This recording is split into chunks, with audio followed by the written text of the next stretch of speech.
Good gosh. We got so much going on. We got a White House briefing going on. We have got Election Day going on. The shutdown continues. Dick Cheney, the former vice president, has died, and I forgot my lighter. Oh, my goodness gracious. Stick with me while I go get my lighter. You can't start a show without a lighter, ladies and gentlemen. There are rules. This is not Vietnam. Not for a second. Goodness gracious. What kind of nuttiness is happening here? Huh. You would think we were professionals already. I'm Tony Katz. The show is Tony Katz Today. Let's go. Election Day. It's time for your choice. You want to vote for a communist or the guy who killed everybody's grandma? New York. It's a hell of a town. I mean, that is the choice, right? This is 10,000% where we are at. Tony Katz. Tony Katz Today. Good to be with you. 833-GOT-TONY. 833-468-8669. 833-GOT-TONY. Come be a part of the show. Live streaming on the YouTube at Tony Katz. YouTube.com/Tony Katz. Twitter, Tony Katz. Facebook, Tony Katz Radio, smoking the Arturo Fuente signature Hemingway right here. It is a shame. It is ugly that this is what New York has to offer. It should also be determined and understood that New York is over, and it has of no value to the rest of us. Population is large, but that's the end of it.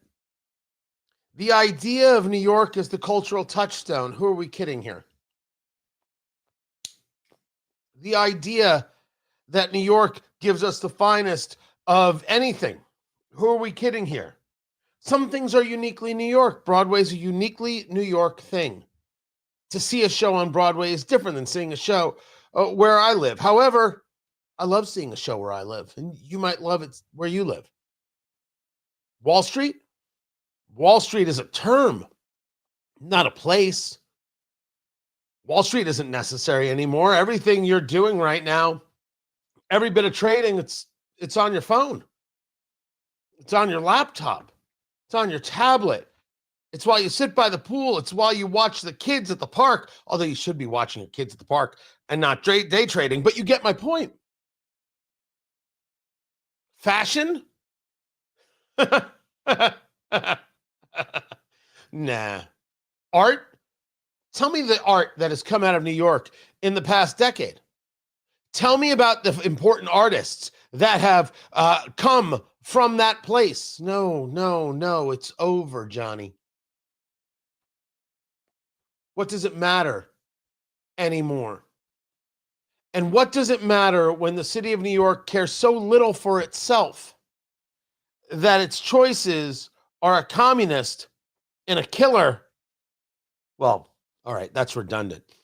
A communist and a COVID grandma killer, and they still go for the communist, who will kill more than COVID grandma. These are ugly times. It's interesting. We elect Trump, and everyone says, see, we're back. America's so back. Oh, my gosh, America is back. People looking for a click on Twitter suck. And they're not real people, and it's not real life. Here's real life. In Virginia, you can continue the policies of Glenn Youngkin and vote for Winsome Earle-Sears, but they would rather vote for the leftist. In New Jersey, you did not have some kind of great life under Phil. Phil Murphy is the governor of New Jersey.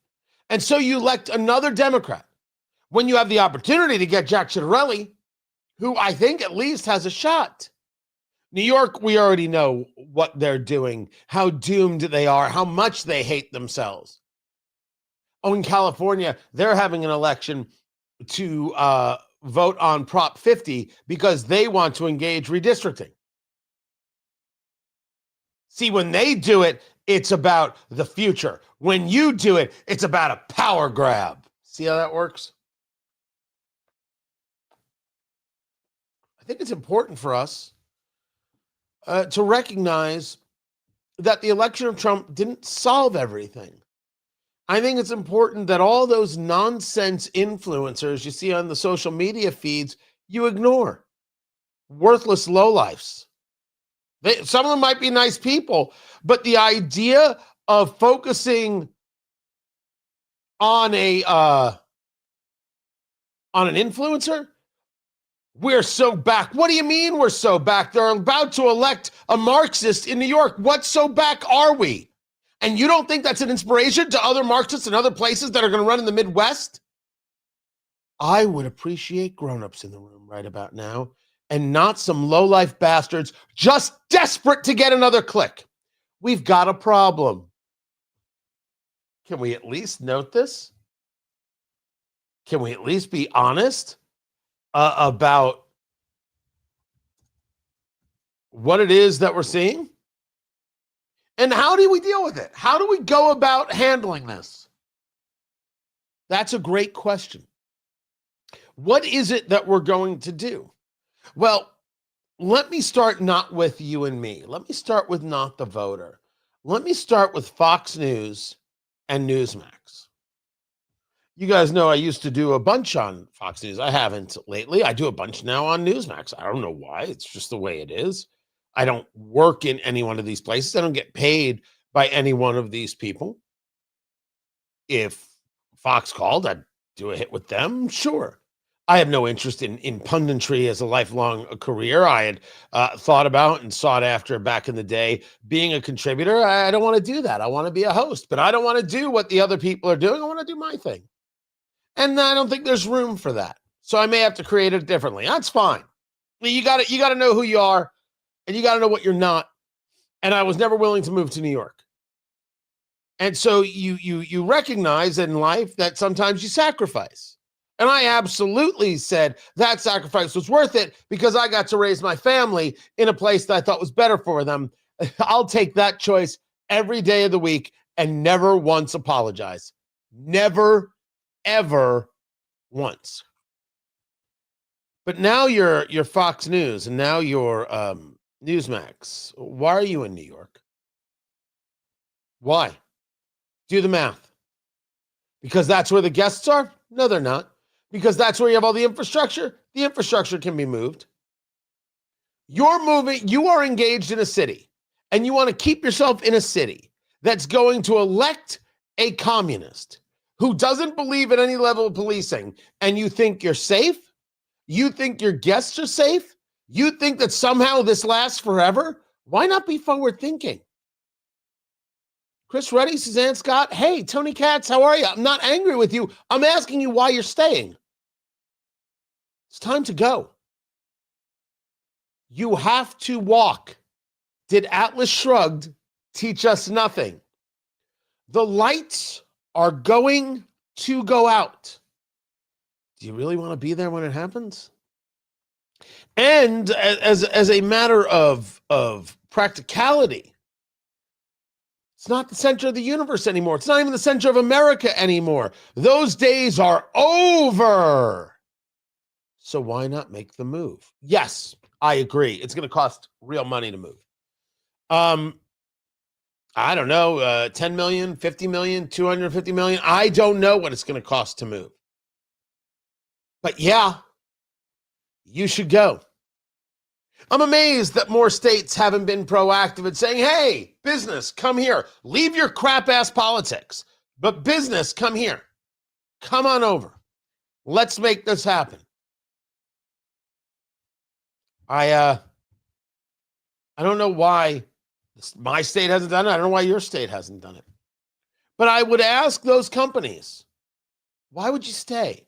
Why would you subject your hosts to that? Why would you subject contributors or guests to that? Because you've got a building? Do you know how cheap office space is in America right now? What is the argument? Because this is where we are and we're not leaving? I have friends still in California who refuse to leave. They're going to fight every step of the way. And I say to them, okay, you go right ahead. There's a little bit of romanticism in this, and I appreciate it. But if you have a business that you're running in that state, you're out of your damn mind. You're out of your mind. We're not going to agree to disagree. You're insane. Wouldn't you be better off with your business where I live, Indiana, in Oklahoma? Wouldn't you be better off there? Wouldn't you be better off with your business in Florida or in North Carolina? Wouldn't you be better off in Charlotte? On what planet are you still better off in New York when they have made the decision that not only that they hate you, if they could physically attack you, they would, and they do? Now, this is a question that can, of course, be extrapolated out to any New Yorker. What are you staying for? To prove you can? To prove that you're tough? If I can make it there, those days are over. You aren't tough and gritty when you make it in New York. Not by any stretch of the imagination. You are either a trust fund baby or you are working 4 jobs, living with 5 roommates in a 1-room flat. Those are the options. And no matter who you are, when you walk out onto the streets, chances are you can get mugged or killed. And when you ride the subway, I'm kidding. No one's riding the subway.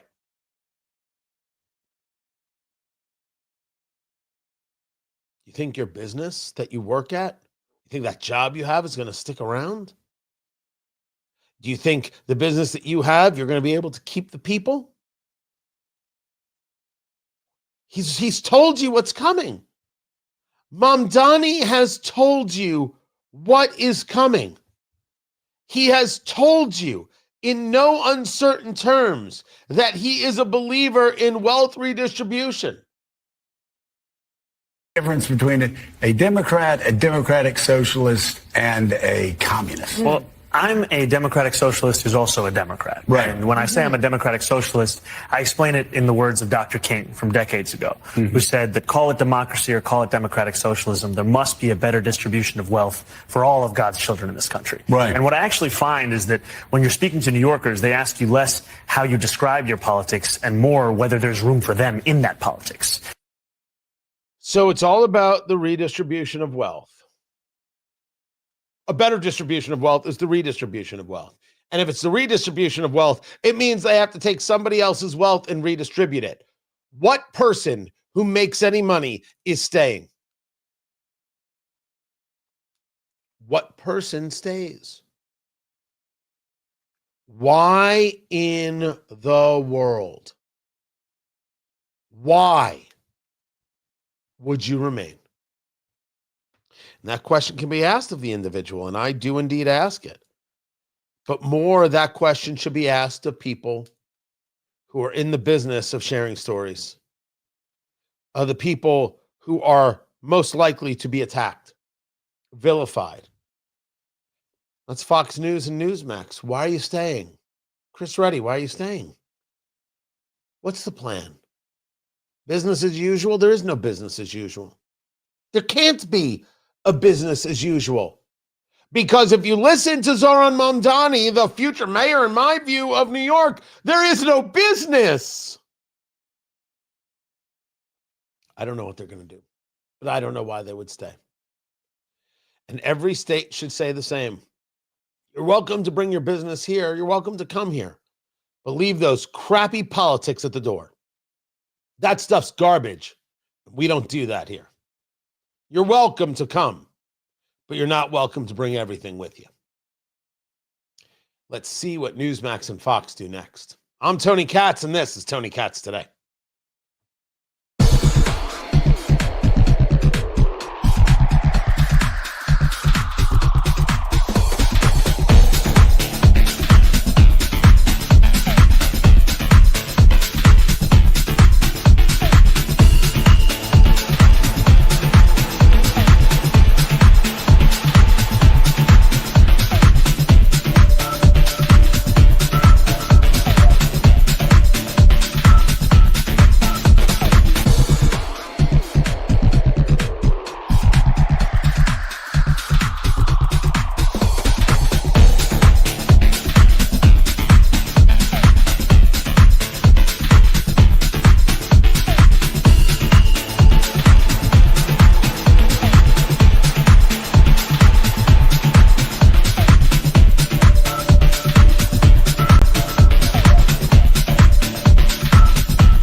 Welcome back, Tony Katz.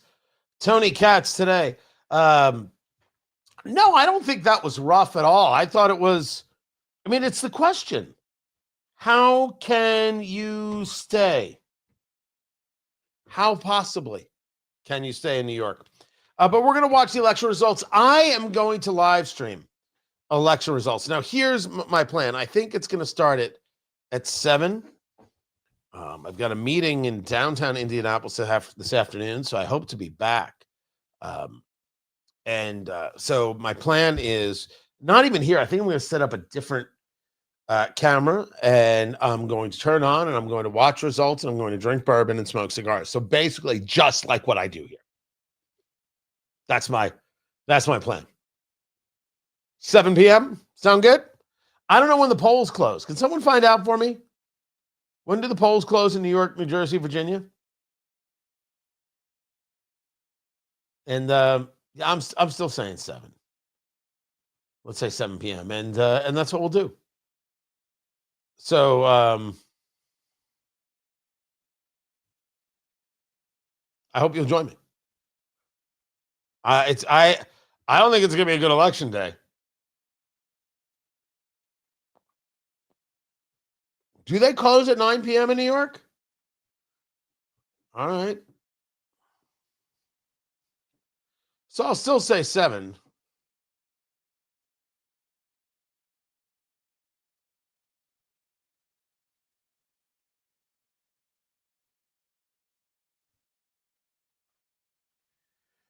Okay, I cannot look at that.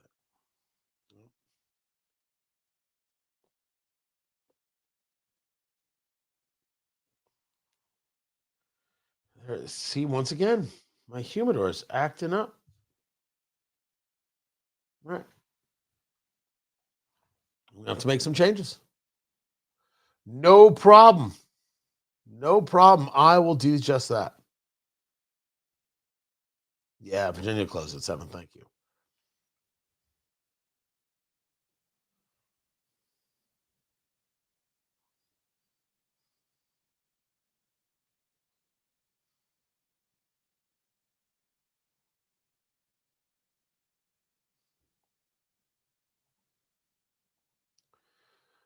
Nothing like seeing Democrats double down on Mamdani. Donald Trump is hitting the cartels. I am pleased. Tony Katz. Tony Katz today. Guys, good to be here. Good to be with you. President Trump, who has endorsed Andrew Cuomo, which excuse me. What the heck is that? To endorse Cuomo is to say, my gosh, there really were no good choices. Donald Trump is now going after the cartels. There is a planned mission, or mission in the planning, I should say, to go into Mexico, target drug cartels. This according to 2 U.S. officials and 2 former senior U.S. officials. It would include current ground operations inside Mexico. These early stages of training have already begun. Now, I favor, and I have discussed this before, protecting ourselves from the cartels and recognizing that the cartels are the enemy. It's why I have no issue going after these drug boats. And the people who do, I think, are very, very suspect. I think the idea of saying, well, if we're at war with Venezuela, we should declare war, and Congress does that, I think that's legitimate. I would argue the same thing is true regarding Mexico and the cartels. But that we should take on the cartels and kill the cartel members until they're dead? Absolutely. Well, they're elusive. You don't know who you're going to get. Anybody who's living around a cartel should be warned, move now. Leaflets, people. In Spanish, why not? We can be super helpful. We're going to bomb this area until everything stops moving. You might want to move now. And then bomb the area until everything stops moving. It's us or them. Why is this so hard for so many? I'm not interested in being that nice because I don't think it's nice. I think it's very violent towards us. And I think that's a terrible idea. And I have argued on this show 10 miles into Mexico, we should create a DMZ a la North Korea, South Korea. We should absolutely create a buffer and put an end to the trafficking, put an end to the drugs. Is it going to end it completely? Of course not. Is it going to be of great benefit to the ranchers on the border who have seen their land ravaged and physically attacked? Absolutely it is. And do they deserve as much protection as a member of Congress? You bet. You bet. If Article 4, Section 4 means anything that we are to protect the nation from invasion, well, then it starts at our border. And the more Democrats get upset with it, the more I think we should definitely have landmines. Tony, you cannot joke about landmines. These things are serious. These things are devastating. You can't have them. What can I have? What can I have in this 10-mile buffer zone? There's a comic who once said that the Rio Grande should be a river of gas. And just every now and again, randomly, whoop, lights on fire. You would stop everything. If I can't have landmines, could I have river of gas? My gosh, Tony, why are you so violent? I'm not violent. I didn't start it. I'm not the one selling drugs to American kids. I'm not the one raping young girls as they make their way to the United States. I'm not the one killing people who refuse to pay. I'm the one who doesn't want to be bothered by those people. And they're bothering me. So I believe it is us, the free and thinking people of the world, or it is them, the bloodthirsty cartels who only want power and don't care who they kill to get there. And I think that we've got a pretty damn good military, and I think we should flex a little muscle on the subject and make the nonsense stop. Mexico's not going to be happy with you, Tony. I don't care if Claudia Sheinbaum's happy with me. I'm telling you, Claudia Sheinbaum doesn't care about me. Oh, she also doesn't care about you. I don't want you to think it's me in particular. It's us. It's we. It's together. It's all of us. Well, you don't have to care. We have to care. Everything has to start with, have we exhausted a series of options? Now what's left? And you can't say, well, what's left is not acceptable. No. We tried the other stuff that was acceptable. Now this has to be acceptable. And it is always acceptable to protect and defend American citizens. Always. I'm Tony Katz. Give a good holy damn what a cartel thinks. What nonsense. Oh, haircut tomorrow, by the way. Yeah, that's all gonna go. I just don't care what a cartel thinks about anything. I don't care what makes them happy. I don't care what makes some international aid group happy. They don't mean anything to me. They don't care about American lives. Why should I care about their happiness? I think it's a rational argument.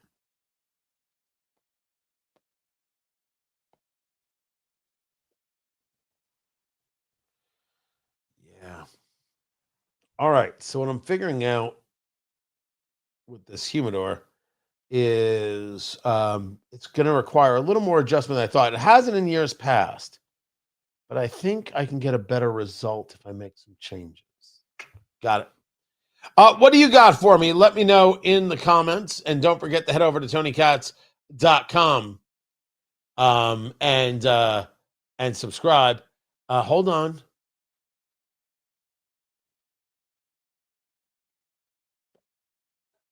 Oh no, that was not it. That is not it in any way. Sorry, I thought that was something else. It was not. I've got this interesting story about Jennifer Lawrence that I want to share. I will get to that. Of course, you may not have heard that former Vice President Dick Cheney has passed away at the age of 84. A lot of people want to get into the mocking business. I just don't care. Go ahead. Go ahead. Hate him. It's fine by me. Knock yourself out.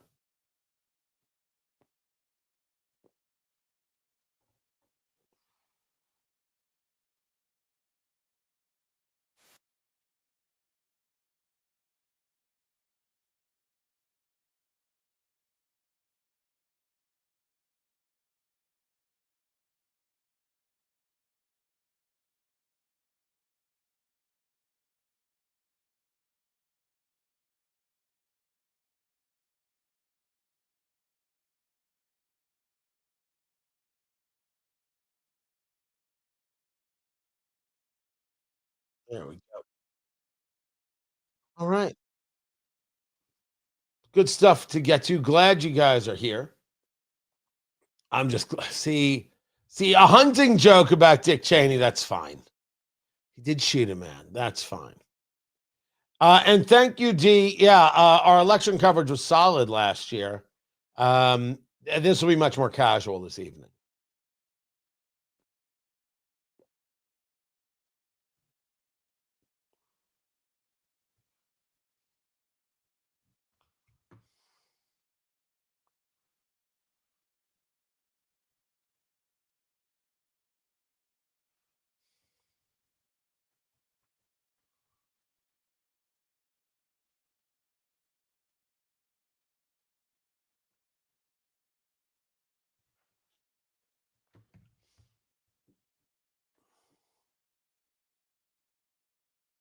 All right.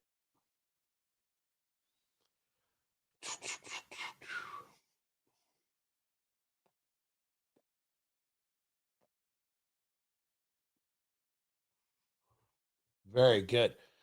Yeah, so the Arturo Fuente, look at that right there. Come on. There it is. Hello. Nice, solid cigar. Always, always, always. Oh, a White House briefing today. That's at 1:00. So we will have that as well. I would share with you what Hakeem Jeffries is saying about the government shutdown, but I love you too much. So nope, I won't do that.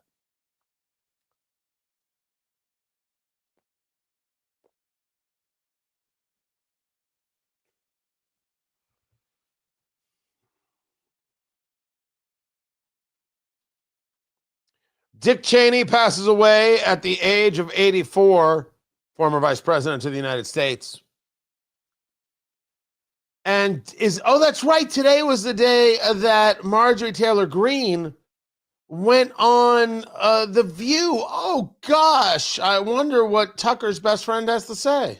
For me, I am unapologetically America first, and I'll do anything I can to work hard to save Maybe you this should country. become a Democrat, Marjorie. No, I'm not a Democrat. You want to know something? I'll say this. I think both parties have failed. Yeah. Both parties have failed. This is worse. Yeah. He's worse. Sorry, you know that. He's I still your favorite president. He goes against everything you just said. Look, I like Donald Trump. I fought for him to win. I'm very thankful for the secure border. I'm friends with Lake and Riley's mother. And we saw I serve on Homeland Security. Over 12 million people came across our border. Over 2 million gotaways. These are terrorists, cartels, all kinds of criminals. We don't know where they are in this country, and that affects all of us. That's not a political party thing. That's one thing. There's so many other things to go after him on. That you seem to disagree on. Let me tell you, that one thing is a big thing. Did they have Marjorie on because, I should say Representative Marjorie Taylor Greene, I should give the title, because she's been pushing against the Republican Party? Or did they have her on because they realized they need more Republicans on? Were they amazed by the fact that they could have this polite conversation? Or were they angered by the fact that it wasn't more, at least from that clip, bitter? I don't know. I do not know. What I know is that the border is not a small deal. It's a large deal. And Marjorie Taylor Greene just ain't my person. Even though in that clip, she certainly sounded at least normal. And the best was Joy Behar. Joy Behar's, there's so many other things to go after him on. You can't give anything. The left won't give anything. The border's better because of Donald Trump. End of story. They can't do it. They always have to be angry all the time, which brings us to Sydney Sweeney. Because in an interview with, I think it was GQ, she's got her film Christie coming out, which she may very well get nominated for an Oscar. She was talking about the American Eagle jeans ad. So the American Eagle jeans ad is that she's wearing blue jeans and jeans jacket, and the ad was Sydney Sweeney has great genes. And so instead of recognizing that they're genes, people thought it was about genetics. And oh, sure, the blonde girl who's built like perfection. I think people are plus and minus about her face, right? It's definitely unique. About her body, no, everyone's in agreement. And I believe the agreement sounds like this. I'm not saying that's totally accurate. Some people sound like this. Yeah! Woohoo! But, you know, it's each their own. Can you believe I get paid for this? She is asked about the jeans ad, and she's like, and the interviewer says, the president, the vice president spoke about the jeans ad. What was that like? She says it was surreal. You know, talking about how Trump said, oh, she's a registered Republican. Now I love her ad. And what she said about it was, you know, first pushing back on the claim that the ad hurt American Eagle's performance. She said, I was aware of the numbers as it was going. So when I saw all the headlines of in-store visits were down a certain percentage, none of it was true. It was all made up. I know who I am, she says. I know what value I have. I know what I value. I should say the quote right. I know that I'm a kind person. I know that I love a lot. And I know that I'm just excited to see what happens next. And so I don't really let other people define who I am, which is a nice way of saying, yeah, I got paid and I'm going to get paid again. Leave me alone. People want to make her political. It's different than celebrities who are desperate to be political. The Mark Ruffalos of the world, who think that because of their celebrity, they should be listened to. Mark Ruffalo is a fool, politically inept and incapable. I would debate him anytime, any place, anywhere. It's not that Ruffalo wants to debate me. It's that if we're going to be the people who engage, I should be a guy totally willing to engage. What is it that you value? What is it about this leftism that you value? And how does this Trump hate help you? I was never a fan of Barack Obama. I never foamed at the mouth. I did discuss things like Obama must not win. I did discuss why these elections matter. I did discuss why you wouldn't want to fundamentally transform America. I did discuss the failures of Obamacare and the very idea that it creates slaves of doctors. I can still back those things up. But I never thought for a second he didn't love his kids. I have said about him, and I've said about Michelle Obama, I don't know about them as parents. They weren't my parents. I have absolutely no idea. They might have been great parents. I don't know about them as friends.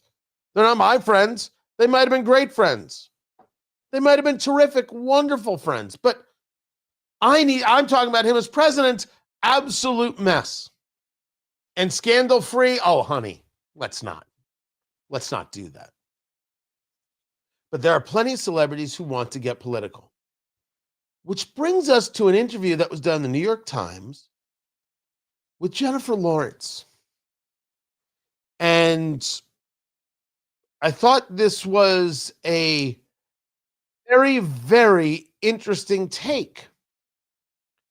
Jennifer Lawrence is discussing not being political. Listen. Celebrities do not make a difference whatsoever on who people vote for.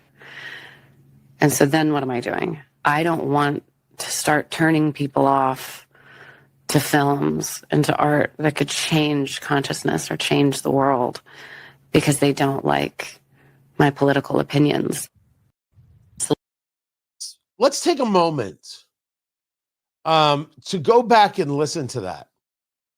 Because I would argue that requires a very serious breakdown about what it is she said. Because as I go through this was from the New York Times, and the clip was played over there at Fox News. As I go through this about Jennifer Lawrence, she comes to the right place, but her logic seems faulty. So let's Listen to this first part again.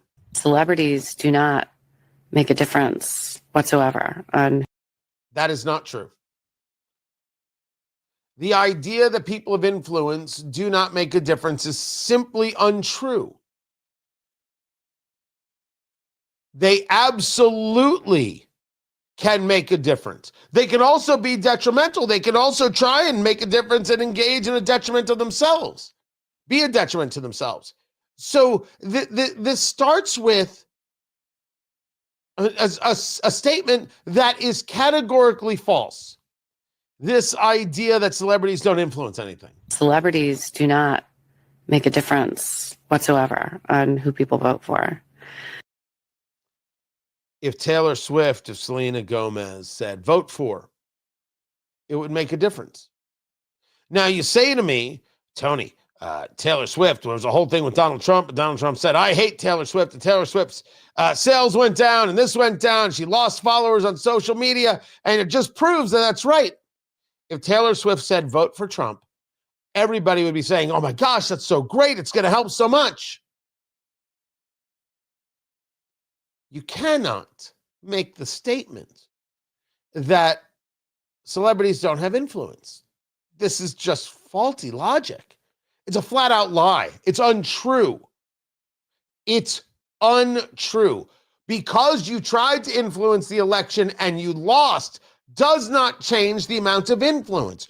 Because is it about specifically the vote and the lever, or is it about ideas and ideology that then get carried on to the next election or to the next project or to the next subject? Celebrities don't have influence is a misnomer. But then she follows up. And so then what am I doing? I don't want to start turning people off to films and to art that could change consciousness or change the world because they don't like my political opinions.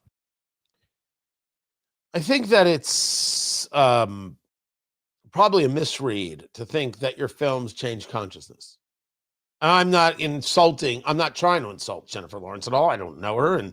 And she's been in films I think are excellent. And she's been in films I think are okay. And impressive it has been her career and her skill set at such a young age.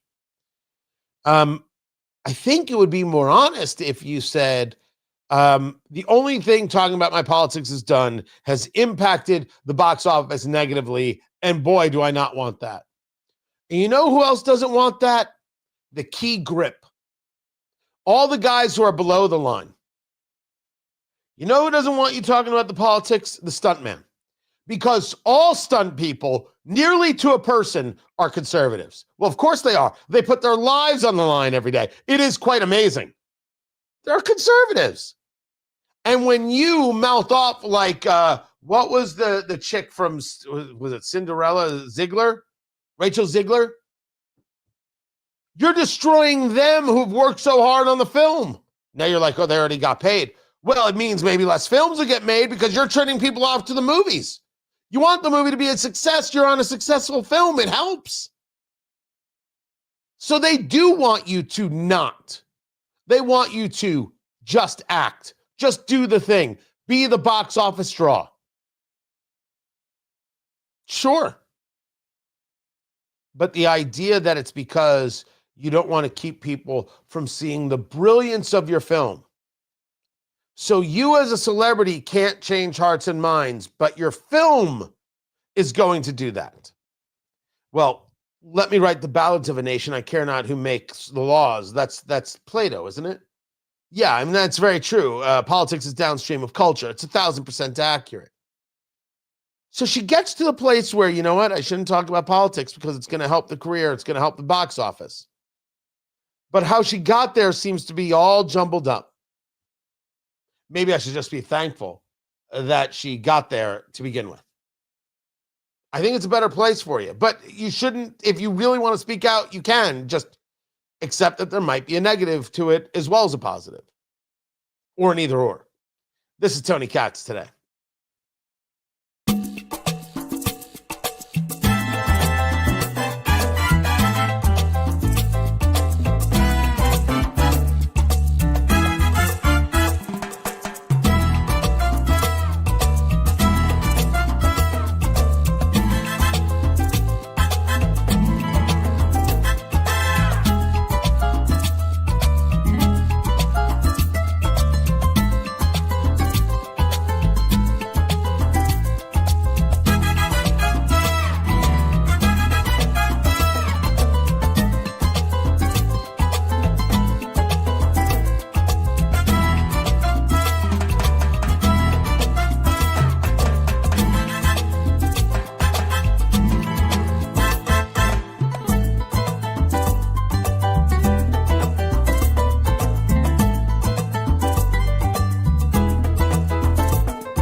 So we're following here. Producer Landon is a sports guy by trade, and one of the things that's being discussed as we both follow the Colts is that there's a possible trade that's happening.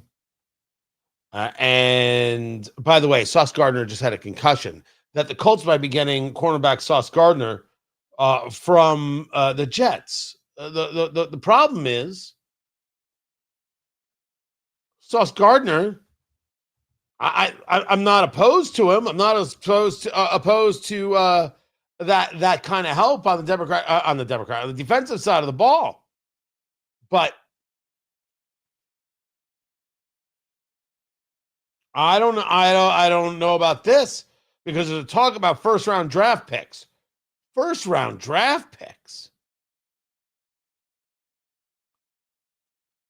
That's crazy talk.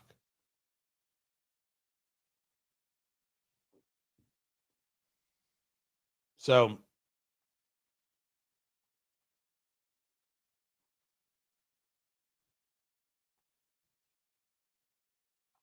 yeah, I don't have anything about it. I've got Jacksonville getting Jacoby Myers from the Raiders.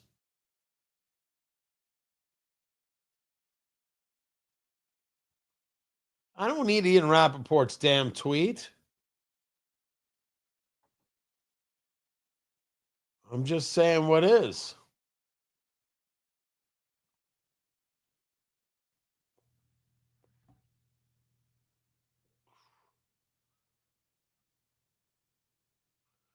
Wow, a lot of people bragging about voting for Zoran.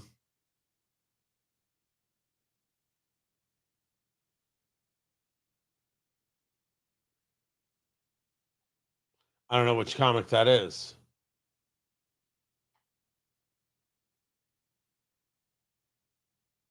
All right, I don't care.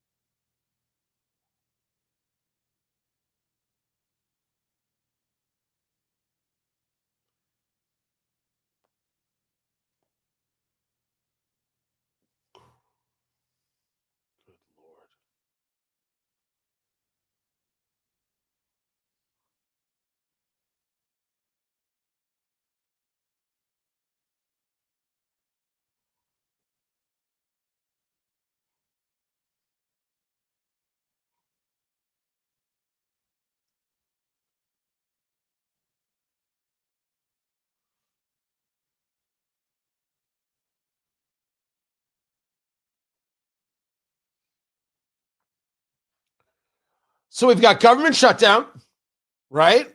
We have election day. We have NFL trade deadline. Is there anything that isn't happening today? Oh, and it's official Send Tony Katz your cigars day. It's not known by many, but it is true. Send your cigars to Tony Katz. Do that immediately. I am Tony Katz. Hey, well, lucky me. Tony Katz today. Good to be with you. Find everything at TonyKatz.com. You should do that immediately, if not sooner. Following some of the redistricting stories, and I will get to that. We're also expecting the White House a briefing, which there hasn't been one, I think, in like a week and a half. So this will be the first briefing in a while. There was this really, let me see if I've got it right here. This from Eric Holder, the former Attorney General under Barack Obama. Check this out. The courts have generally held. If you look at what's happening at the district court level, at the Court of Appeals level, doesn't matter who the president was who appointed the judge. The judges have ruled, I think, courageously and correctly. It's only when you get to the Supreme Court that you see these problems start to arise, and it's the overuse of the shadow docket. By taking these cases and essentially deciding them without hearing any oral argument, without any adequate briefing, deciding these really important matters in that way challenges the legitimacy of the court and does an untold amount of damage to the legal fabric of this nation. I think, the reality is, and it pains me to say this, I think the Supreme Court is a broken institution. We're not supposed to attack the institutions unless, of course, you're on the political left, in which case you can attack the institutions. The Supreme Court doesn't rule the way we want it to rule, so therefore, we have to declare it broken, and if we get power, we should absolutely pack the court. And I have Republicans who don't want to redistrict. The use of power, the belief in power, the willingness to accept the fact that you have power. This is, lost on so many in the political right. And the left is just waiting for their moment. Because if they get control, they will pack the court.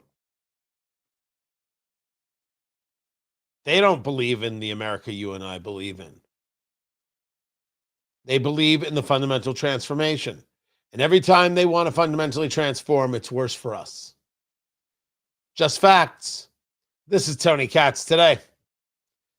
So here's what we've got going on, people. We're going to follow some of these trade deadline stories. Yep, here it is.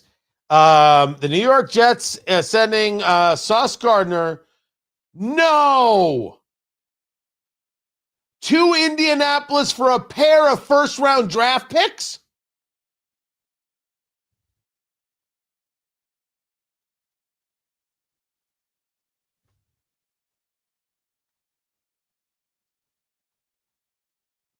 Holy...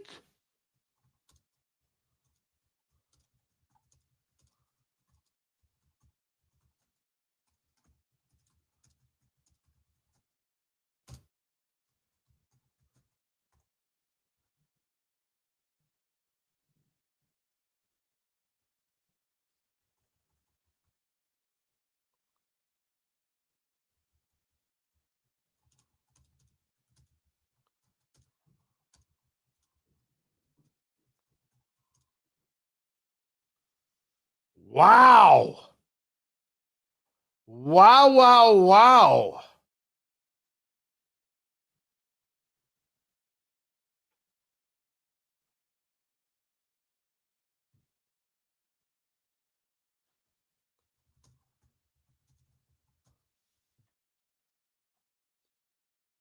Okay. Seems I'm going to have to smack a bitch around. Yeah, I said it. There are some guys in Indiana who are pushing the idea that we need to be focused on ending mass migration. And I disagree with this concept as opposed to being focused on who we allow in the country. It's a not only a presentation thing, but it's a thoughtfulness thing because there's a better way to do these things. And why are you okay with this? Why are you okay with that? You're okay with destroying America. And Mike Pence is putting out a book. And the book is called What Conservatives Believe. Rediscovering the Conservative Conscience. I don't know. He's writing a book. And someone wrote, part of this group, part of the, this defense, the kosher right wants us to believe Mike Pence represents MAGA. Who is buying this? The kosher right? Oh, honey. We're about to go to town on some people. That much is for sure. This is just all nonsense. Just all absolute nonsense.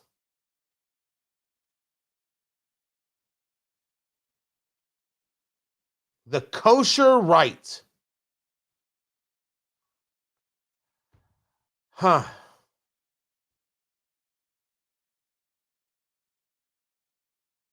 Yeah. Looks like I've got some work to do. What can I say? We'll be back in a few minutes. Keep it right here. Don't go anywhere. The press briefing is coming up, and I will share it with you. Hang loose, guys.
Welcome back. Tony Katz today, getting ready for the daily briefing over there at the White House.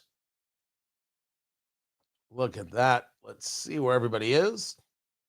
Ooh, they're all assembled. This thing may start on time. This thing may actually start on time. That'd be very impressive. Very impressive indeed. There it is right there. As for this thing that happened on Twitter, the kosher right.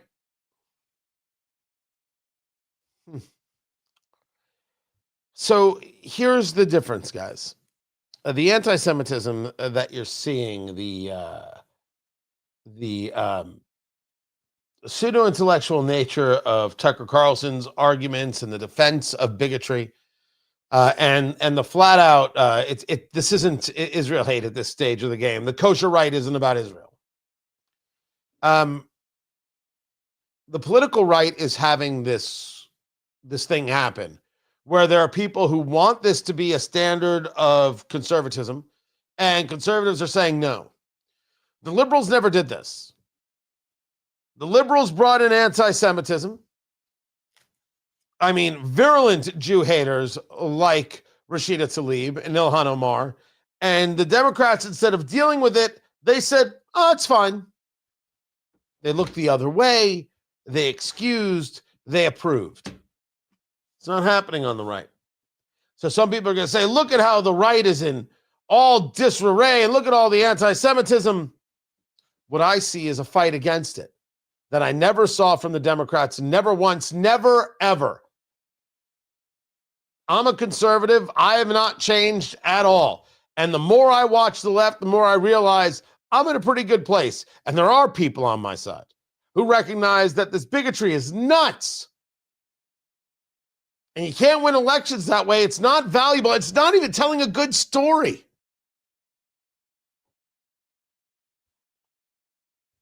By the way, yes, the kosher right would be a great name for a late night show. Right, lean right into it.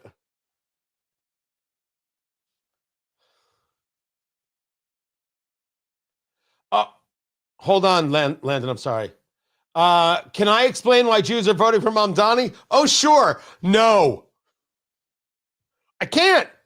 Right, why are Jews liberals? If I did a live event about why are Jews liberals, like, would people show up? Like, is it still that thing? There are people who have written about this, who have engaged in this. It is so absolutely horrifically backwards, but it has some very unique historical and religious perspectives to it. If people thought it was interesting, I would do it as an event. I swear I would. Anyway, let's get to the radio show, guys.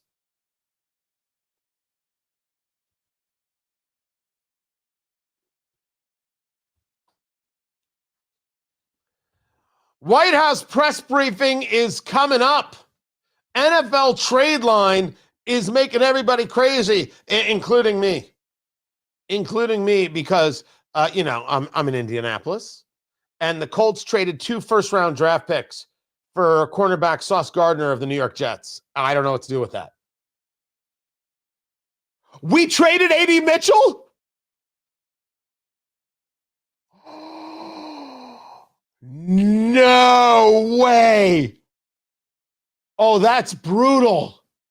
80. Okay, hold on a second. I'm waiting for the White House press briefing. It's not that I'm going to do all sports. Tony Katz today. Really good to be with you. Live streaming on YouTube, youtube.com/Tony Katz. Come be a part of it. Find everything at TonyKatz.com. A.D. Mitchell is the wide receiver who fumbled the ball before the end zone and then got sat down. And he was expected to have a good year. There was a place for him. And I don't know, like, getting sat down is one thing. Never given a chance to redeem yourself. They gave Jonathan Taylor a chance to redeem himself. And now they've traded him? Wow. But Sauce Gardner, who's 25, 26, 25, 2 All-Pros, Defensive Rookie of the Year. He signed a 4-year, $120 million contract. And the Colts gave up 2 first-rounders to get him. Okay. That is a huge deal no matter who you are. Now, it's not the only trade deal going on out there, but that is a massive one. That's probably the biggest one. It's very, very possible that the Vikings could be looking for a backup quarterback. You've got Jacoby Myers, who went to the Jaguars from the Raiders. You've got the Cowboys that made a move. They got Logan Wilson from Cincinnati. Right? They're building on defense after dealing Micah Parsons. The Colts deal is the biggest deal right now of the trade deadline. That is a nutty, nutty play. Crazy. But it's not the only thing going on. We've got Election Day. And we are going to do live election coverage tonight starting at 7. Virginia polls close at 7 p.m., right? That's where you've got the governor's race.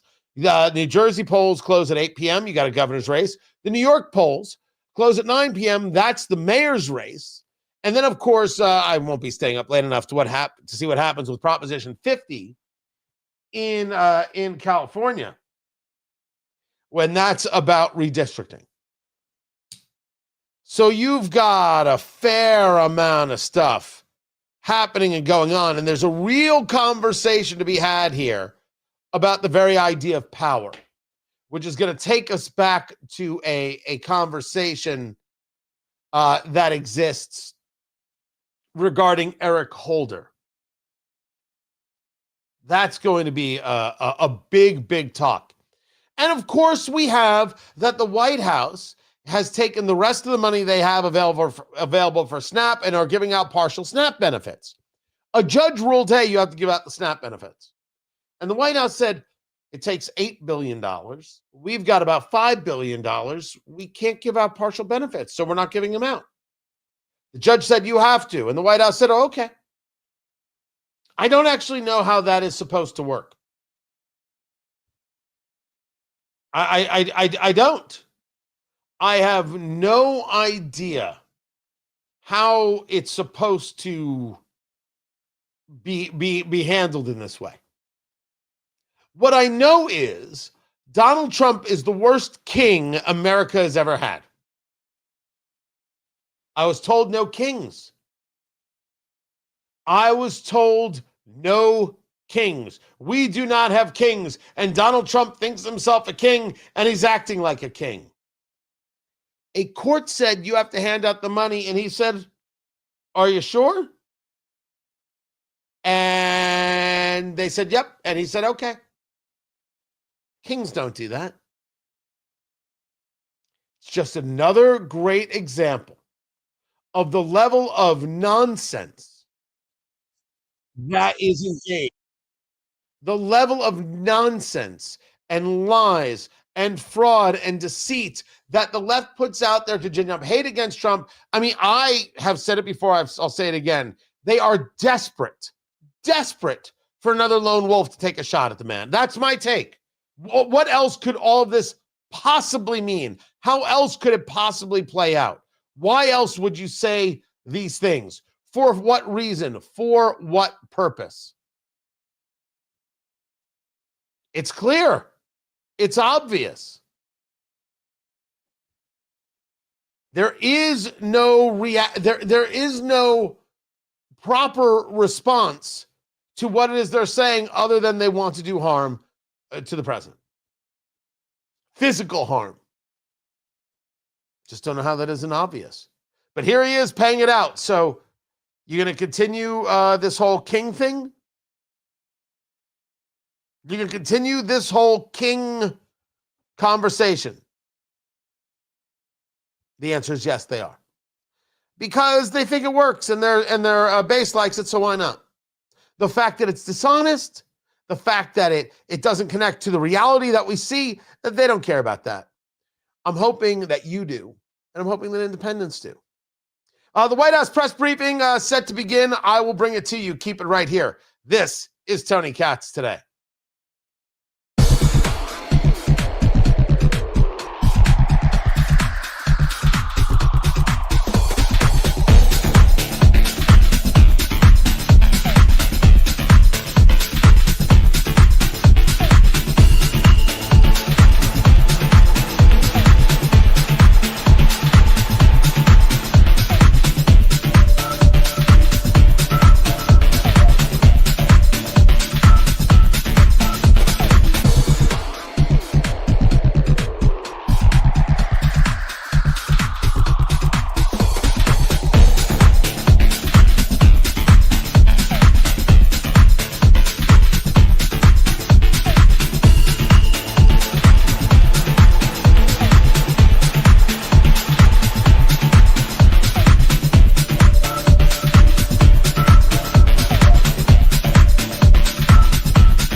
I'm starting to think that the chat room is filled with absolute geniuses, and I should start a late night show called The Kosher Right.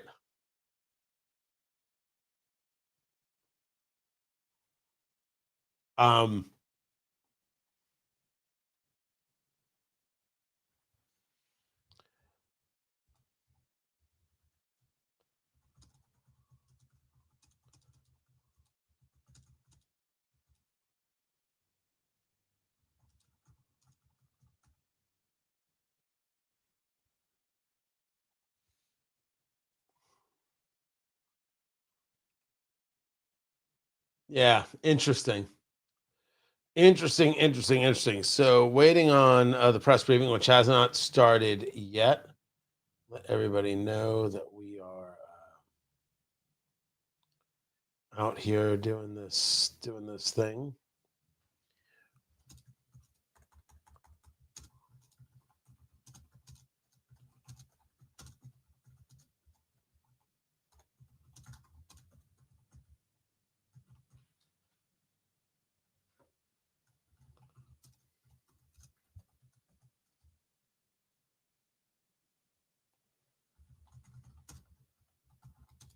Sorry, guys, just doing a little bit of work.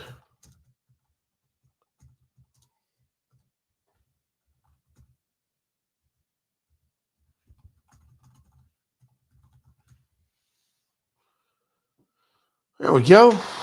Groovy. Come on, Karoline Leavitt, come on out. You know you want to. You know it, I know it. Everybody knows it. Step on out, Kale. Not Kale, KL. Karoline Leavitt. It's not as hard. One of the weird things, I never asked anybody in my life to call me TK. And I get called TK all the time. Is it just natural? Those letters just work? Because KL doesn't work. Agreed. Right?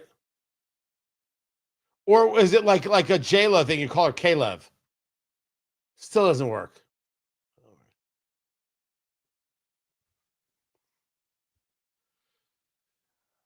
All eyes on the White House press briefing.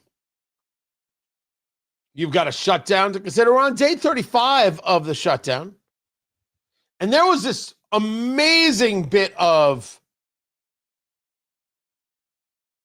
audio from Hakeem Jeffries. I don't know if you caught this or not. Listen to how the Democrats talk about the shutdown here. The Republican spending bill is dead on arrival. And it's been completely and totally unreasonable that Senate Republicans 13 different times have presented a bill that they know is going to go down to defeat because Senate Democrats and House Democrats continue to stand up for the health care of the American people. It's dead on arrival. And if in the next day or so, House and Senate Republicans finally come to that conclusion, then maybe that's a small step in the right direction as it relates to actually having bipartisan conversations to enact an enlightened spending bill that actually makes life better for the American people. An enlightened spending bill.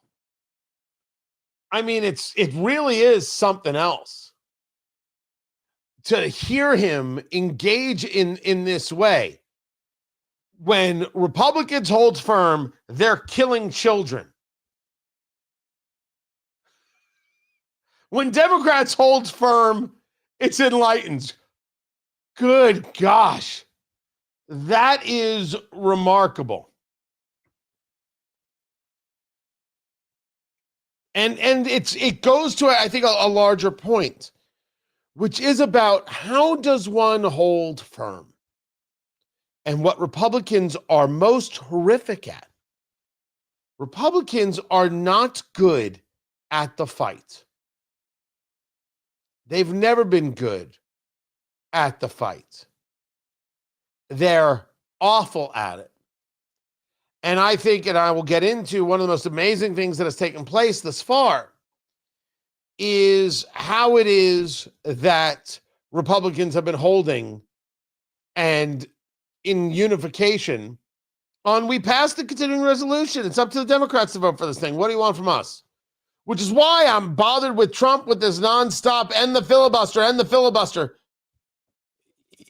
I'm not sure you want what that means. It does. I do not think that that's the desire that you are after. I think that that's something that'll be regretted. Democrats are absolutely willing on every level to fight in every single way. Republicans think things are beneath them. I go back to this conversation regarding Eric Holder. Now, Eric Holder is discussing how the institution of the Supreme Court is broken. Deciding these really important matters in that way challenges the legitimacy of the court and does an untold amount of damage to the legal fabric of this nation.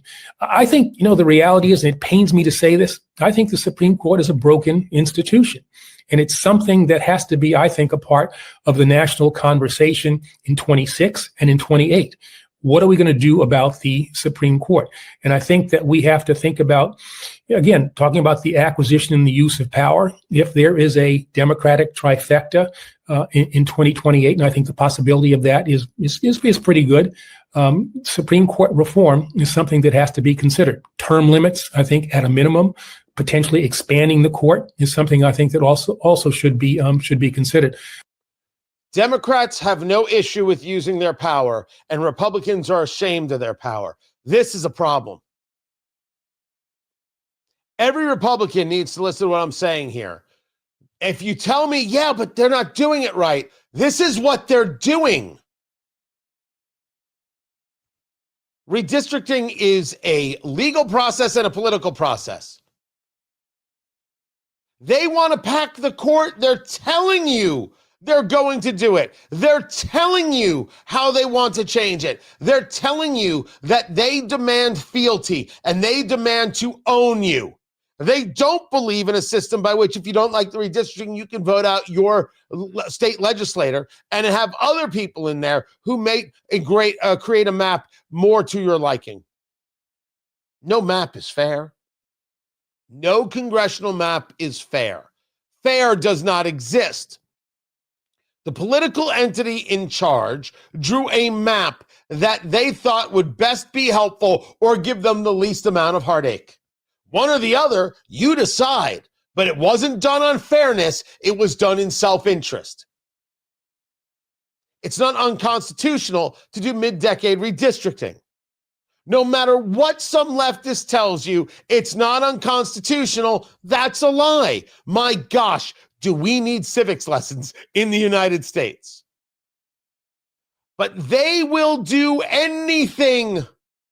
They will engage any amount of power, and they will wield it. They will use it against you. They will beat you over the head with it. They will call your mother a skank with it. There is nothing they won't do. And Republicans, well, it's not nice.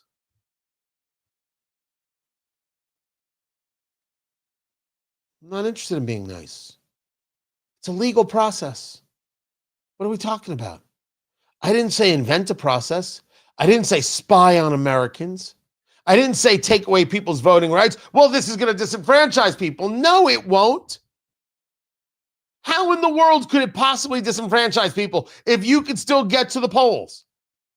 That's as ridiculous of a notion as an ID is disenfranchising people. No, it is not. It never has been. It never will be. It is a lie. The people who are opposed to voter ID want what? They want to be able to have the opportunity for fraud. I'm not saying they're going to get it for sure, but they sure as hell want the opportunity to do it. What other conclusion could you come to if you don't want voter ID? If you oppose voter ID, there is only one place that you end up. There is only one possible answer. Democrats talking, that is Eric Holder, the former attorney general, talking about the power grab. Oh my gosh, not a power grab. Oh, this redistricting for Republicans, it's all about a power grab. But when Democrats do it, it's just. Part of what has moved, I think, so well regarding, as I said, regarding this shutdown, is that Republicans have been focused. It's what the Democrats are doing. They won't open the government. They won't pay air traffic controllers. They won't pay the military. Kids are going to starve. Look what they're doing. And it happened again today. Democrats said no to the continuing resolution. And it's possible that they are indeed waiting for the elections to take place today, because if you heard Hakeem Jeffries there, he said in the next day and a half, if they come to their senses. Why would you say day and a half? You mean when the election is over. That's what you mean. You mean when the election is over, this may all come to an end. Maybe. But I know it's going to come back again, because that's the way these things do happen. Meanwhile, Karoline Leavitt takes the stage at the press briefing. Afternoon. We are now on day 35 of the Democrat government shutdown. The Democrats' obstructionism will break the record for the longest government shutdown in American history tonight. The Democrats are intentionally hurting American families, workers, and businesses with this shutdown to fight for free health care for illegal aliens and to appease their radical left-wing base. And it's a total disgrace. This past weekend, Americans traveling to weddings, funerals, vacations, and meetings faced significant flight disruptions at airports across the country because of staffing shortages. On Sunday alone, more than 5,000 flights traveling to and from U.S. airports were delayed. Since the Democrat shutdown began, 4 times as many staffing shortages have been reported at air traffic control facilities compared to last year. TSA checkpoint wait times ballooned past 3 hours at Houston's George Bush Intercontinental Airport, with some passengers enduring up to 5 hours in line. At nearby William P. Hobby Airport in Texas, security wait times are routinely exceeding 1 hour.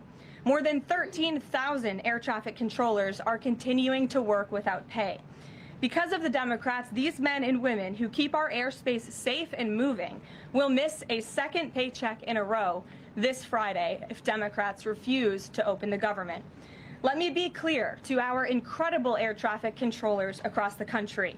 President Trump and Republicans want you to get your paychecks. They want you to be paid.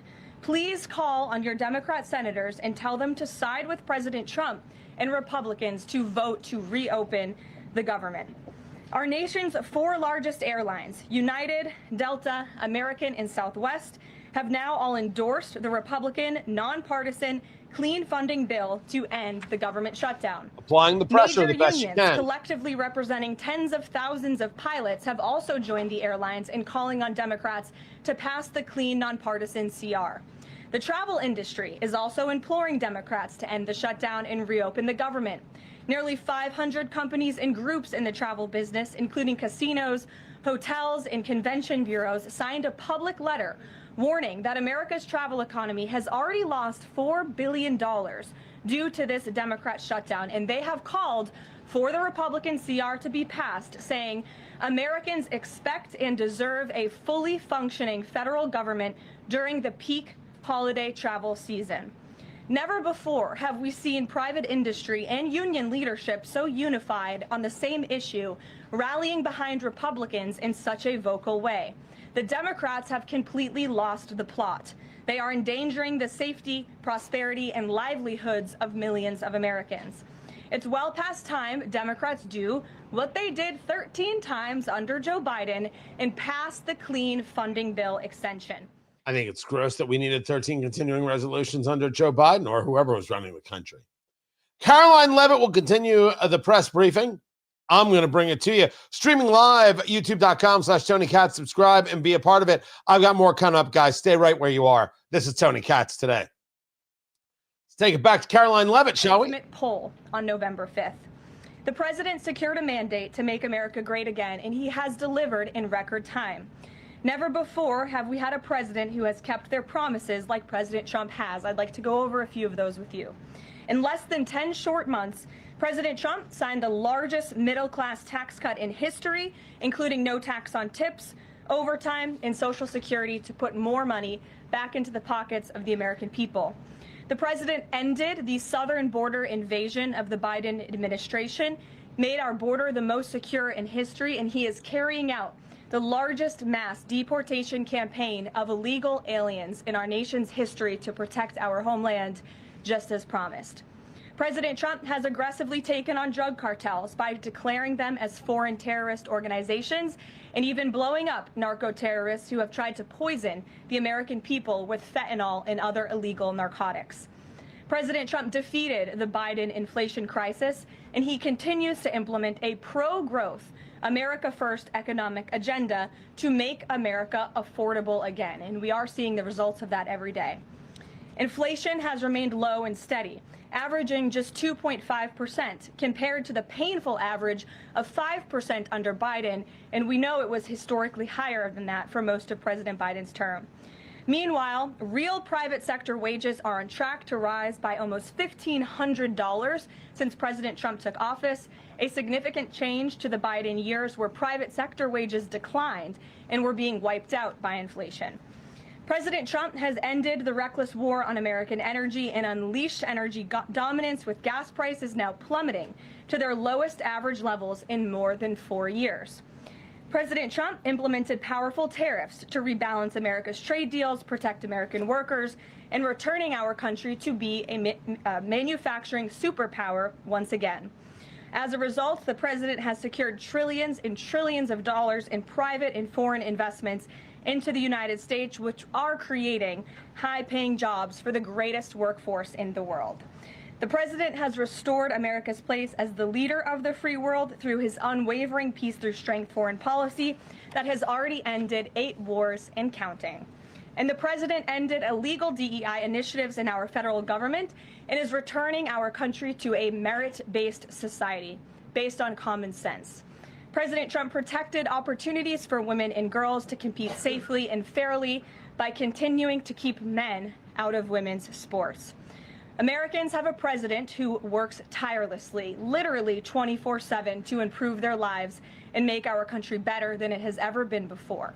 So with that, today we will open it up to questions, and we will start with our independent journalist in our new media seat, Julio Rotas. Julio, please start. Thank you.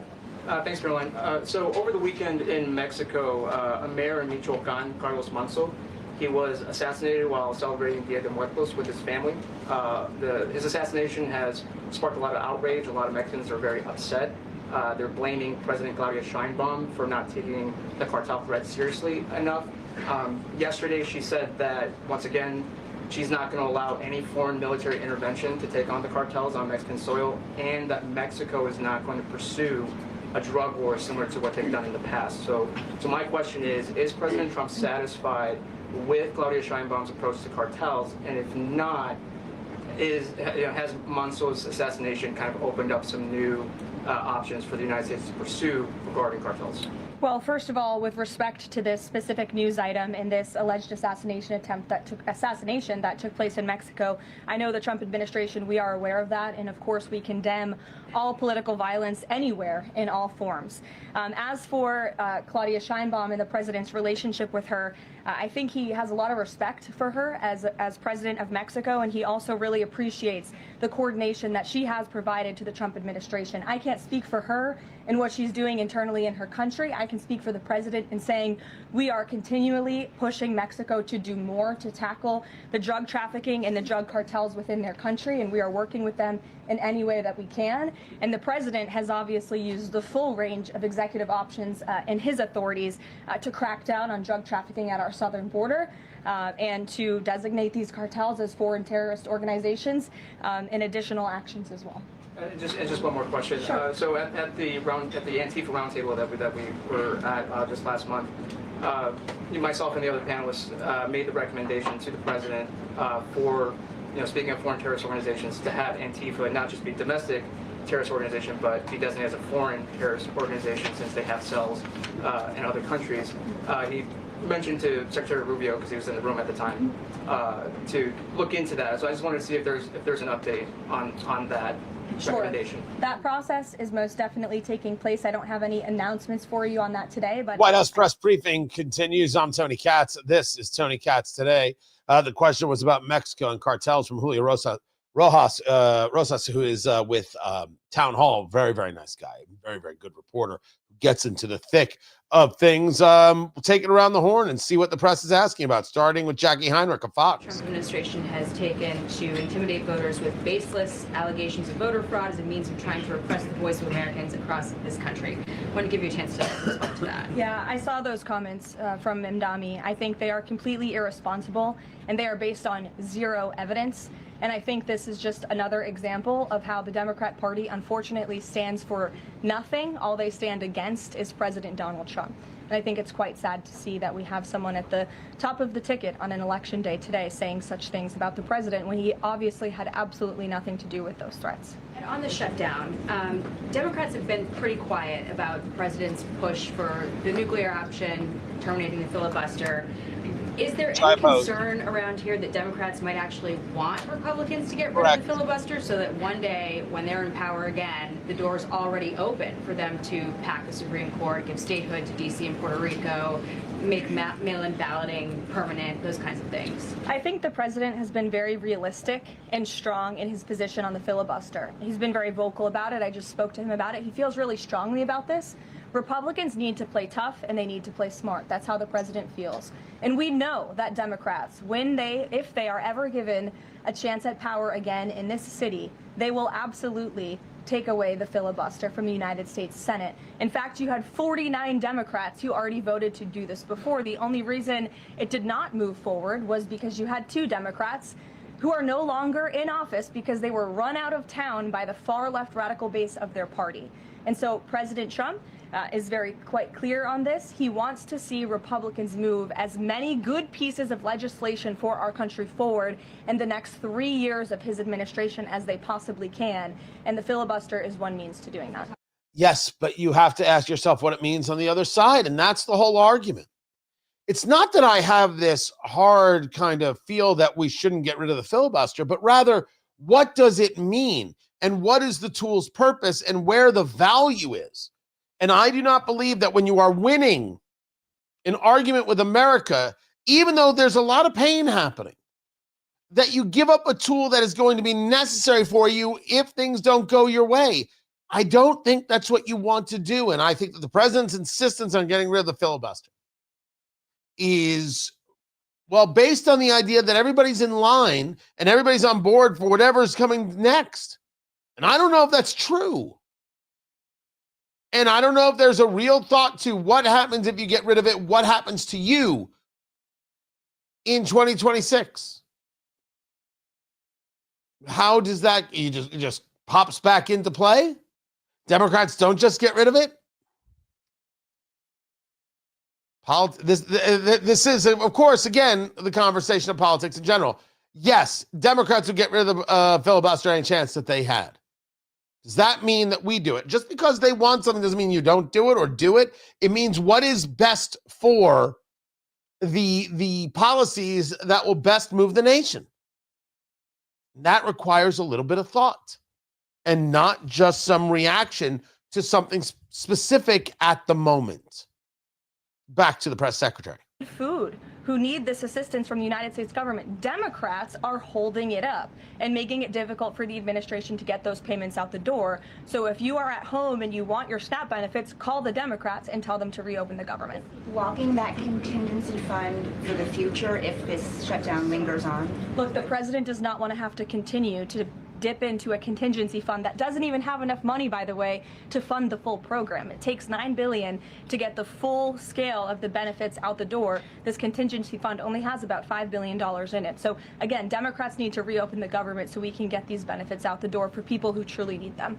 Kate. Thanks. The president suggested that if Mamdani wins, that he would cut federal funding to New York. How much funding would be impacted? What would be impacted there? Well, look, we won't get ahead of the election results, nor will I speak to what the president may do in the future. We'll see how tonight goes, and then I'll let him speak on it further. And why did the administration exclude Democratic lawmakers last week? There was a briefing about U.S. strikes on alleged drug trafficking boats. Why were those Democrats excluded?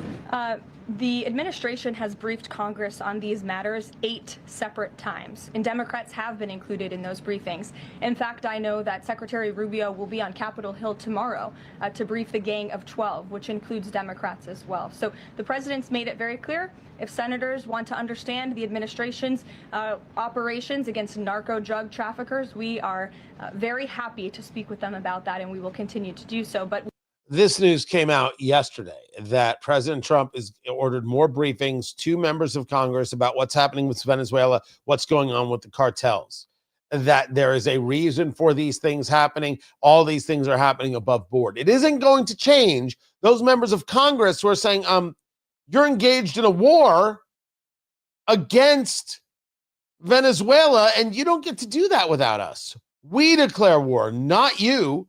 So before we go another step, let's get into an asking for a declaration of war and let us debate it. That's where Congress is at, for sure. But the briefings, I mean, helpful. I don't think they're going to change Congress's view of how they view their power to declare war, and they're not going to allow themselves to be usurped by the executive, no matter who the executive is. That's my take. Floor to vote for the clean continuing resolution. He had the Senate Majority Leader and the House Caucus Leader, Hakeem Jeffries, here at the White House to talk about this in the very early stages, to give them a chance to come to their senses and avoid this entire government shutdown at the very beginning. And they chose not to. And I think it's been very clear to everyone in this room and to everyone across the country that the Democrats are playing partisan politics with our United States federal government. And all Republicans have wanted to do for the last 35 days is reopen the government. That has been the president's position since day one. It is his position today on day 35.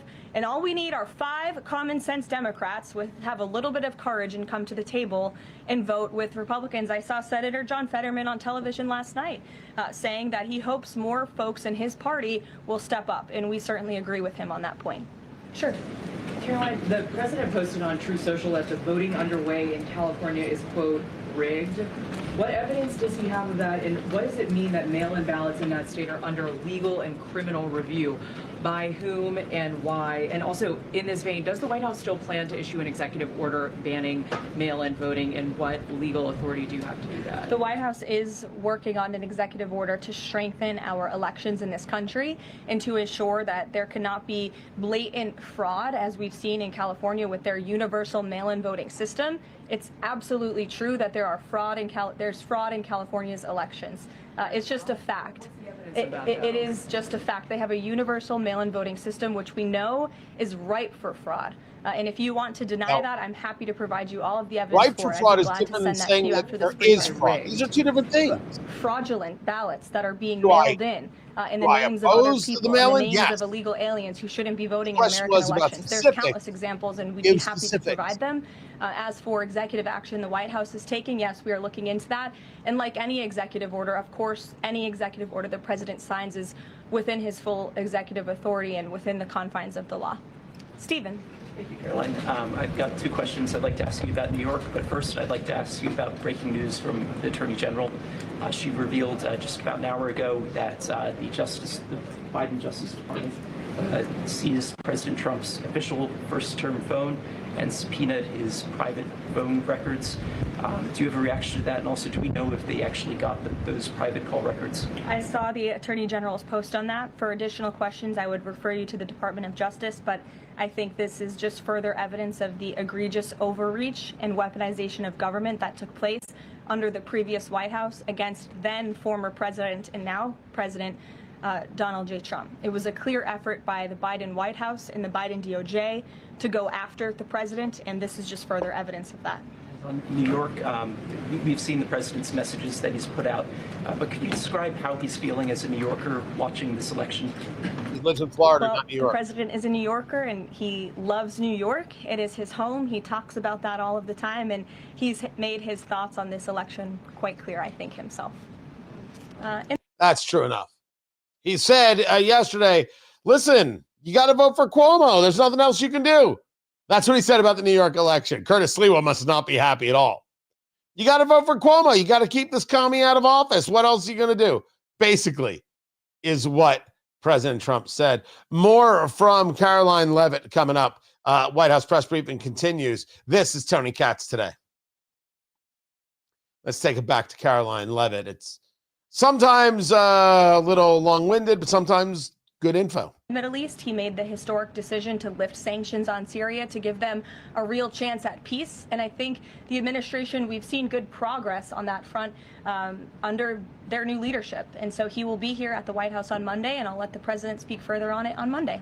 Yes, go ahead. Thank you, Karoline. I was just curious, you had mentioned there that President Trump, as we know, has been speaking with Republican leaders in Congress about reopening the government. Is he involved in any other negotiations? And is he prepared to sign something if it's in Congress about reopening the government? Is he involved in any other negotiations? And is he prepared to sign something if a deal does come out by the end of this week? On top of that, with SNAP benefits, does he have any authorities or considering any authority there to release more funds to help people who are desperately needing these benefits? So look, I think I've already answered the question on SNAP. We're complying with the court's order, and we're getting that partial payment out the door as much as we can and as quickly as we can, but it's going to take some time because, again, this is a prorated payment that we're tapping into a contingency fund for. The best way to get those payments out the door is for Democrats to reopen the government. But yes, the president is in constant communication with his friends on Capitol Hill. They know, they call, he answers, he picks up the phone. He's a very transparent president in that way. And as soon as the Democrats pass the clean continuing resolution, President Trump will be here to sign it. Michael. Thank you, Caroline. President Trump has threatened to go into Nigeria, guns a-blazing, if Nigeria's government does not stop the killing of Christians in that country. Has the White House heard back from Nigeria's government on this threat? As the president stated, Michael, if the Nigerian government continues to allow the killing of Christians, the United States will immediately stop all aid and assistance to Nigeria and may take action to wipe out the Islamic terrorists who are committing these horrible atrocities, especially against innocent women and children. I don't have any further announcements on that for you today, but I can assure you the President of the United States is watching this situation unfold very closely, as is our Secretary of State, Marco Rubio. Caroline, President Trump has endorsed Andrew Cuomo in New York City's mayoral race. He has not by name endorsed Winsome Earle-Sears in Virginia's gubernatorial race. Why is that? Look, as you know from this podium, I'm quite limited in what I can say with regards to ongoing political elections. I think the president has spoken for himself and what he wants to see take place in these elections today. Lalit. Thank you. I would like to ask you about India-U.S. relationship. What is President's thoughts on the future of India-U.S. relationship? I'm sorry, Lalit, can you repeat that? What is President's thoughts on future of India-U.S. relationship? I think he feels very positive and strongly about it. As you know, he recently, a few weeks back, spoke to Prime Minister directly when he celebrated in the Oval Office Diwali with many high-ranking Indian American officials here at the White House. We have a great U.S. ambassador to India in Mr. Sergio Gore, who will represent our country very well. And the president and his trade team continue to be in very serious discussions with India with respect to that topic. So I know the president has great respect for Prime Minister Modi, and they speak pretty frequently. Thank you. Hi, yes. The air traffic controller crisis ongoing. Secretary Duffy said he will now start to cancel and ground flights next week to maintain safety. Should people fly next week given this new information? And is the administration encouraging people to stop flying altogether and look at alternative transportation modes? The administration is encouraging Democrats to reopen the federal government so this chaos and disruption to our air traffic control system in the United States of America stops. It is ridiculous that we have even gotten to this place and that the Democrats have continued to shut down the government with 35 days, our air traffic controllers continuing to work unpaid, every single major airline in our country coming out and begging the Democrats to please reopen the government. And you had a Democrat staffer who was quoted, I believe in Politico a few weeks back, saying, short of planes falling out of the sky, we are not going to reopen the government. That is a reckless and dangerous statement from someone who didn't want to put their name on that statement, but we know it came from the Democrat Party. And I think we're very clear. We want to reopen the government so we can resume travel in the safest and most efficient way possible, especially as we head into the busiest travel season of the month. We have Thanksgiving in a few weeks. And so Americans across the country need to make it very clear to their Democrat representatives that we want this government to be reopened so we can resume safe and efficient travel. Fran. Karoline, as of last I checked, the president still had not commented on the death of former Vice President Dick Cheney. Is the White House involved in the funeral arrangements in any way? Does the president plan to speak at the funeral? Has he spoken to anyone in the Cheney family today? And does the White House have an opinion on whether or not the former vice president should lie in honor or stay in the Capitol? I don't believe the White House is involved in that planning, or at least hasn't gotten to it yet. I know the president is aware of the former vice president's passing, and as you saw, flags have been lowered to half staff in accordance with statutory law. Jasmine. Thank you. That was Karoline Leavitt skirting the Dick Cheney conversation. We're thankful to have it out of the way. Tony Katz today. Good to be with you. The question is, the White House going to do anything regarding the death of former Vice President Dick Cheney, who passed away last night at the age of 84? And the answer is, well, flags are at half staff because that's statute. But the question was, is he going to have any honors? Is he going to lie in state? Anything else? The flags have been lowered according to statute. That's as much of an answer as you're going to get. And that's all that Trump is going to do for anybody with the last name of Cheney. January 6th commission being the front reason there. This is the press briefing with the White House Press Secretary Karoline Leavitt. Of course, conversations about the shutdown. Democrats should get things open. The airlines want the air traffic controllers paid. The airlines want Democrats to come to the table. Everybody wants Democrats to vote for this. Peel away from Chuck Schumer and vote to reopen this government. That is the continual message from Karoline Leavitt. Let's take it back to her right now. President Trump said to CBS in the 60 Minutes interview that he did not know the Binance founder, which he pardoned. What exactly did he mean for that? I know it caused. He means he does not know him personally. He means he does not have a personal relationship with this individual. And when it comes to pardons, the White House takes them with the utmost seriousness, and the president understands the responsibility that he has as president to issue clemency and issue pardons to individuals who are seeking that. That's why we have a very thorough review process here that moves with the Department of Justice and the White House counsel's office. There's a whole team of qualified lawyers who look at every single pardon request that ultimately make their way up to the president of the United States. He's the You got to admit that when you're answering the question about why'd you pardon the guy who runs Binance, B-I-N-A-N-C-E, and you're like, I don't know the guy. It's a bad answer. He created a news story for you, Karoline. That's on him, and it's gonna be one of those things that sticks. Oh, he's giving pardons to people he doesn't know, right? That's how that one sticks. And I mean, the president did that to himself on that one. Then again, I don't know why he goes on 60 Minutes anyway. What's he doing? What's the point? What's the win?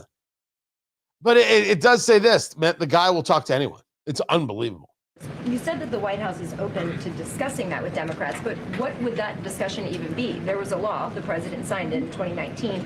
What could a discussion look like? Why is that even open for discussion? Look, Karen, as I said, Republicans are talking about that with Democrats right now, and I don't want to get in the middle of those sensitive conversations. But as we've complied with the SNAP order, the White House, the administration is always going to comply with the laws. We're always going to comply with the ruling of judges across the country. But the Republicans are discussing this matter with Democrats right now. Why would there even be a consideration of not paying those workers? News Nation. Big day in the Supreme Court tomorrow with President Trump's tariff policy. Challenge. What's at stake with that case? And if the Supreme Court rules against the Trump administration, what is Plan B for trade policy? I'll tell you, the White House is always preparing for Plan B. it would be imprudent of the president's advisors not to prepare for such a situation. With that said, we are 100% confident in the president and his team's legal argument in the merits of the law in this case, and we remain optimistic that the Supreme Court is going to do the right thing. The importance of this case cannot be overstated. The president must have the emergency authority to utilize tariffs. Look at what President Trump has been able to do with the leverage and the power of tariffs. He's been able to sign peace deals all over the world and end global conflicts and literally save lives. He's been able to bring in trillions of dollars of investments into our country. In fact, this year alone, we are going to cut the deficit by $600 billion, namely because of the president's effective use of tariffs. That may be true, and the other side of it is it might not be under his purview, and that's what the Supreme Court is going to be engaged with tomorrow. Whether or not the president has the authority to unilaterally impose tariffs. This under federal emergency powers law, which I think goes to the idea of what's the emergency. And I keep making the argument, if the president isn't the one who determines the emergency, who possibly could? What commission, what panel, what person, what perfunctory takes the place of the duly elected president? I think it's a worthwhile question. Much more is coming up. This is Tony Katz today. So the briefing is still going on. I'm going to give it a couple more minutes, if that's all right by you guys. With all due respect, an MRI is a very specific procedure. It's done on a part of the body looking for something specific, so it's not generally part of any This is kind of Trump talked about having an MRI checkup. And in addition, President Trump has said that he wants to be transparent. He has told us to ask the doctors, which we have and have not heard back. Why don't we have more information on this? As I said, I'll check back for you. Go ahead. Almost. Can you update us on the mediation efforts this administration is leading in Sudan, trying to achieve a ceasefire there? Sure, yes. The United States is actively engaged in efforts to bring about a peaceful resolution to the terrible conflict in Sudan.